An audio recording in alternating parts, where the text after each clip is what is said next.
Mapagpalang araw mga ka-survivor.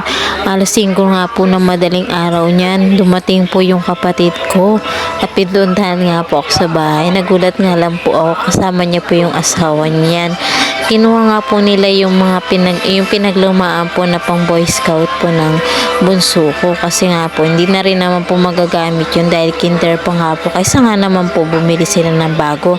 Magkano rin po kasi ang isang set noon, medyo may kamahalan din po. Sabi ko wag na silang bumili at kuhanin na lang nila yung pinaglumaan po ng bunso kong anak dito. Ito nga po, nakapag-banding pa po kami ng ilang oras po dyan.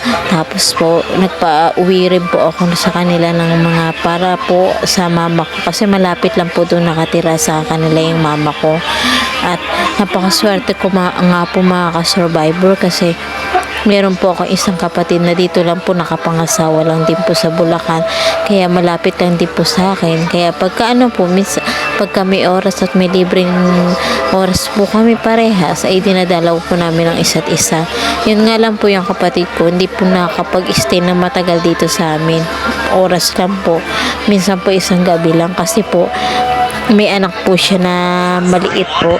Naniniwala na nga po ako mga ka-survivor sa kasabihan na lagi po sinasabi sa atin na magulang natin, na ang babae po talaga ay dalahin po ng kanyang asawa po mga ka-survivor. Ano po, kaya napakaswerte po ng mga lalaki mga ka-survivor. Para po sa akin, ano po, kasi nakakasama pa rin po nila yung magulang nila. Kahit na po may asawa po siya, mas madalas po na nakakasama nila. Ako po kasi mga ka-survivor, nakakausap ko lang po yung nanay ko pag yung nagtatawagan kami. Pero yung nakikita po, madalang na rin po mga ka-survivor simula po nung nag-asawa po ako. At ito nga po mga ka-survivor, pag uwi ko nga po na ito, nagkape po ako niyan. Yung kape ko po niyan mga ka-survivor, yung ano po, yung ginagawa ko pong kape na bigas po. Ano lang po yan ha, sinusunog ko lang po, binubusa ko po. Tapos saka po siya bine-blender po, na dinudurog ko po maigi yan. Tapos po pwede na po siyang timpayin ng ganyan mga ka-survivor. Alam niyo po, ang sarap po talaga yan mga ka-survivor, yung ganyang kape po. Saka natural pa po yan. Pwede po yan sa mga diabetic. Lalagyan ko lang po yung kapirasong asukal lang po. May kanting katamisan lang po. Pero po pwede rin naman po hindi lagyan ng asukal. At ito nga po, nagising na nga rin po yung bunso ko mga ka-survivor. At nag-aaya nga po na kumain po doon sa tindahan. Dinala ko na nga po niyan mga ka-survivor yung kape ko po na tinimpla kanina. Ito nga po, tumingin po siya sa papa niya ng lugaw po, at lalagyan nga daw po ng manok, at nilagyan niya nga po ng bawang niyan mga ka-survivor. Yung tindahan na po yun na yan mga ka-survivor, sabyanan ko po yan. Bali, ang tumatao lang po diyan mga ka-survivor pansamantala ay yung asawa ko po, habang nagbabayad pa, may mga binabayaran pa po sila nanay, at yung biyanan ko nga pong lalaki, hindi na nga po pwede talaga na maging katulong na lagi ni nanay, kasi nga po nagkasakit na nga rin po siya, na stroke din po siya. Kaya kailangan po hindi masyado naman talaga napapagod at nagtatrabaho nga po mga ka-survivor. Saka may katandaan na rin po si tatay, 61 years old na rin po siya mga ka-survivor. Alam niyo po mga ka-survivor, mahirap po talaga pag ikaw po ay na-stroke mga ka-survivor. Iba-iba po kasi ng epekto niyan. Kung kay tatay po, ang naging epekto niya po ay yung pagbagal po ng kilos. Ako naman po, ang naging epekto naman po sa akin mga ka-survivor hanggang ngayon po, yung pakiramdam ko po, minsan po na nakalutang po ako, minsan po yung mata po nagbe-blurred nga po, tas hindi nga po stable yung minsan yung pananaw ko po.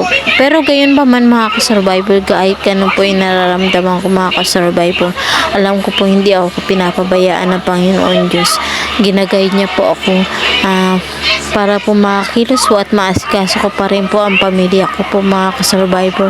At naniniwala po ako na haba pa po at darating pa po ang araw na makikita ko pa po ang mga anak ko na matatag na po sila.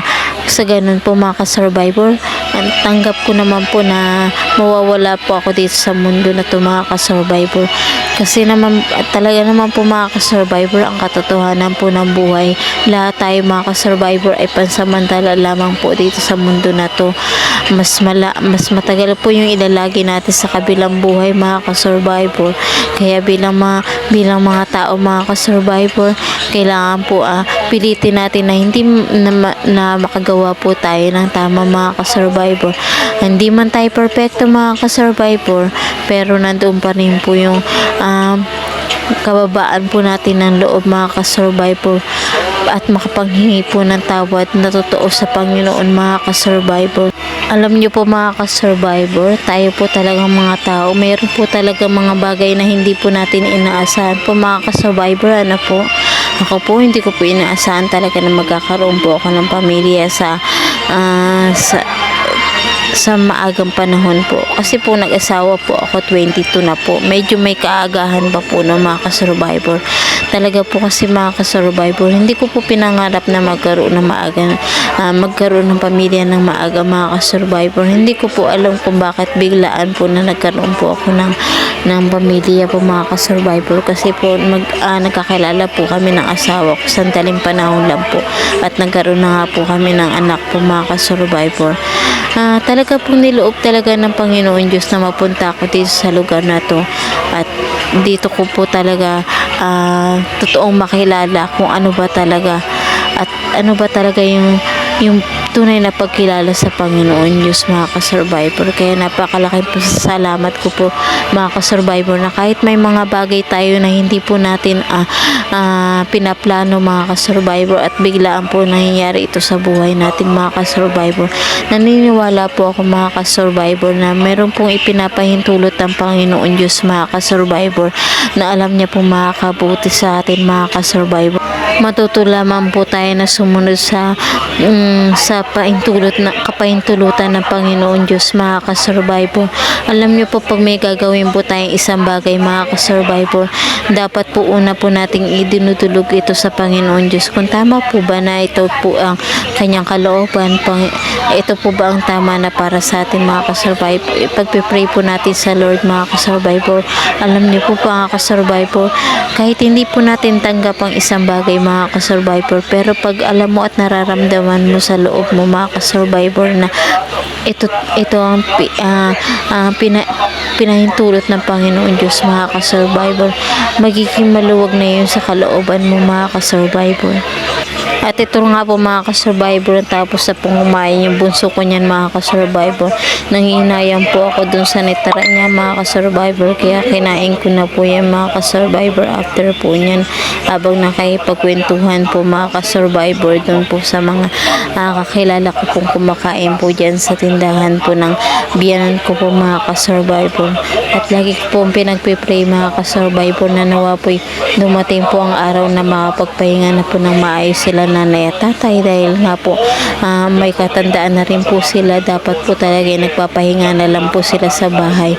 At sabi ko nga po sa asawa ko mga ka-survivor na kung mangyari po yung panahon na yun na nagpapahinga na sila nanay at tatay, kahit na po may mga asawa na po sila, may kanya-kanya na po silang obligasyon sa buhay, nandoon pa rin po dapat na tulungan po nila yung nanay at tatay po nila mga ka-survivor. Ayun naman po talaga mga ka-survivor, ang tama po na kahit po tayo may pamilya na po, para po sa akin mga ka-survivor ay nandun pa rin po dapat na tumutulong pa rin po tayo sa magulang natin mga ka-survivor. Maswerte po ang asawa ko po mga ka-survivor, kasi po minsan hindi ko rin po maiwasan mga ka-survivor mainggit po, kasi minsan naman talaga nakakaramdam po tayo ng ganun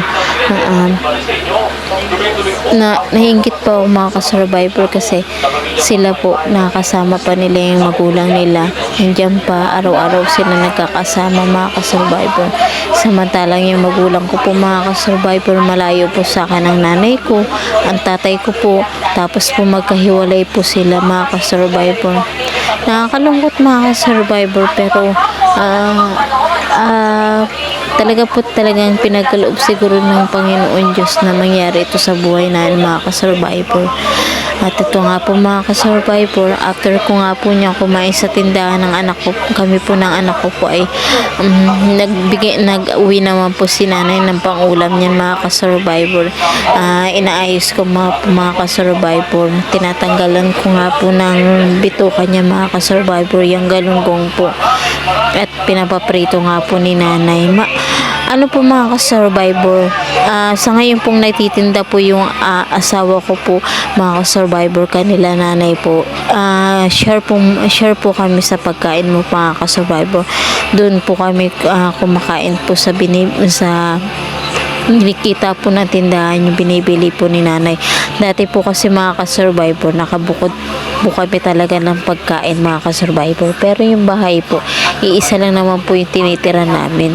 Pero yung pagkain po, magkabukod po talaga. Kaso nga po ngayon mga ka-survivor, na ganun nga po yung nangyari po mga ka-survivor, ay tinutulungan nga po ng asawa ko pansamantala yung biyanan ko po para po makabayad lang po sa mga obligasyon po nila mga ka-survivor. At ayun nga po, pinagpapasalamat ko sa Panginoon Diyos mga ka-survivor, na kahit po ganun yung sitwasyon namin mga ka-survivor, hindi pa rin po kami hinahayaan ng Panginoon Diyos, at nandiyan pa rin po yung biyaya niya na sapat po sa amin na ibinibigay sa araw-araw mga ka-survivor. At habang naglilinis nga po ako niyan mga ka-survivor ng isda po, naisip ko nga po yung mama ko mga ka-survivor, kasi bigla ko po talaga siyang namimiss mga ka-survivor. Nag-iisa lang po si mama doon sa bahay po nila, sa inupahan po nila ng bahay ng stepfather ko po. Tapos lingguhan po siya na nagkakaroon ng kasama mga ka-survivor. Iniisip po yung araw-araw po mga ka-survivor, kasi may kaidara na rin po si mama. Dapat po talaga sa kanya may kasama na po sa bahay. Kaso nga po mga ka-survivor, ayaw nga po ni mama na doon po tumira sa kapatid ko po mga ka-survivor, kasi nga po may mga alaga din po daw siya, mga hayop po mga ka-survivor. Gusto rin po ng mga ka-survivor na makasama po ng kapatid ko sa isang bahay si mama. Kaso nga po si mama po ayaw po talaga na yung maingay po, yung mga ganun po, ayaw niya po ng ganun. Mas gusto niya po na mag-isa mga ka-survivor. Kaya wala po kami magagawa mga ka-survivor. Alam ko naman po na darating po ang araw na magkakasama-sama pa rin po kami mga ka-survivor. At alam ko po ginagabayan po siya ng Panginoon Diyos habang malayo po kami sa kanya mga ka-survivor. At ayun na po, lagi kong hiniling sa Panginoon Diyos na nawa po ibigyan niya po ng guidance si mama po mga ka-survivor. Araw-araw naman po mga ka-survivor, nakakausap ko naman po siya sa telepono mga ka-survivor. Tinatawagan ko po, ganun mo po mga ka-survivor. Pinapaprito nga po ng biyanan ko yan mga ka-survivor, yung isa na po na yan mga ka-survivor. Kasi minsan gusto po ng biyanan ko daw na lalaki na prito po na isda mga ka-survivor. Kaya nga po ang ginagawa ko po talaga yan, pag naglilinis po ako ng isa mga ka-survivor, yung pong pinagkuhanan ko po ng bituka na yun, yung mga dugo-dugo po ng isda po mga ka-survivor, tinatanggal ko po talaga yan na maigi mga ka-survivor. Kinakayod ko po siya para pag pipirito po hindi po nalalasahan pati yung dugo po, para malinis po siya pagkakainin po at hindi po siya mapait mga ka-survivor. Ayun lamang po mga ka-survivor. Salamat po sa panonood. God bless.